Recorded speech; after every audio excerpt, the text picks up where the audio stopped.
మనం జాగ్రత్తగా గమనిస్తే తెలంగాణ భౌగోళిక స్వరూపం బిగించిన పిడికిలి మాదిరిగా ఉంటుంది. పిడికిలి పోరాటానికి సింబల్.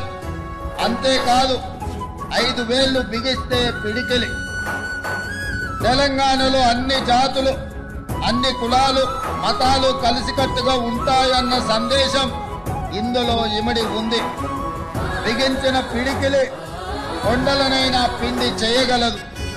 ఐక్యంగా సమైక్యంగా ఉండే తెలంగాణకు బిగించిన పిడికిలి ఉన్నంత శక్తి ఉంది. ఇది 4 కోట్ల ప్రజల పిడికిలి. ఇది ఎప్పటికీ ఇలాగే ఉండాలి. పెత్తందారులపై, నియంతలపై ఈ పిడికిలి ఎప్పటికీ పోరాట సంకేతంగా ఉండాలి. జై హింద్, జై తెలంగాణ.